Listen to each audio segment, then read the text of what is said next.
To everyone, কেমন আছো সবাই? সো গাইস, ভিডিও একদম স্টার্টিং এ দেখলে যে একটা মানে কি হলো অ্যাকশন জ্যাকশন একটা ব্যাপার ছিল। তো তোমাদের মধ্যে অনেকেই আমাকে বলবে যারা আমাকে ফেসবুকে ফলো করো বা ইনস্টাগ্রামে, তো আমি একটা পোস্ট শেয়ার করেছিলাম। স্পেশালি তো আমাকে অনেকে হোয়াটসঅ্যাপেও জিজ্ঞেস করেছো যে কেসটা কি। তো আমি আজকে তোমাদেরকে খুলে বলবো সেদিনকে কি এমন হয়েছিল। তো সবার প্রথম বলি, এটা একটা অনেক পুরোনো ভিডিও। এর যে পুরো র ক্লিপটা ছিল সেটা আমার কাছে নেই। আর এই ভিডিওটা ইউটিউব থেকে মানে কি বলবো ডিলিট করে দিয়েছে, ফেসবুকেও নেই। তো এই একটা ক্লিপ ছিল। তো আমি বললাম না তোমাদেরকে বলে তোমরা বুঝো, বিকজ তোমরা আমাকে জানো আমি কিরকম।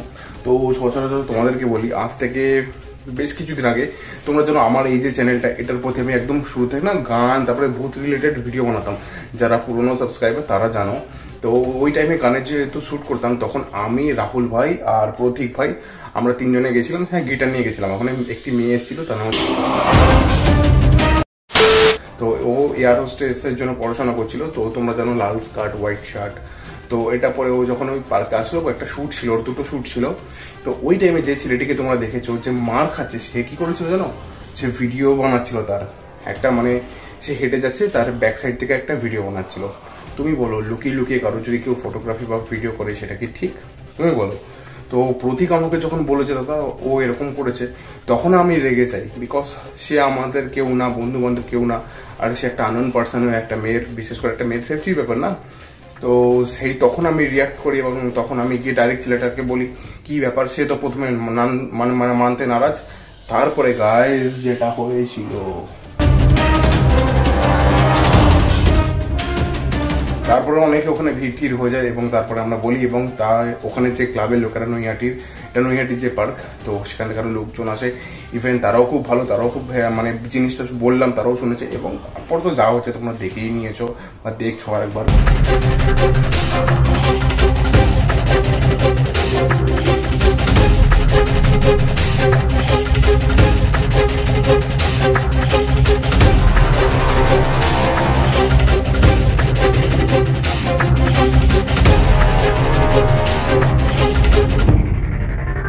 এটাই ছিল ঘটনা। এবং শেষ টাইমে আমি ছেলেটার থেকে একটা জিনিস আমরা জানতে চেয়েছিলাম, ছেলেটা বাড়ি কোথায়।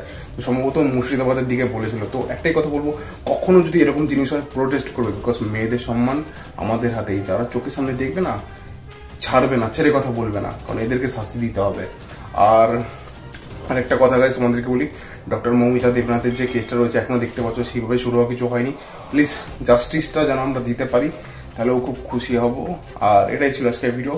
দেখতে পাচ্ছ ভিডিও আছে পুরো গল্পের মধ্যে। যাই হোক, ভিডিওটা মানে ভিডিওটা বেশি করে শেয়ার করে দাও আর কমেন্ট করো।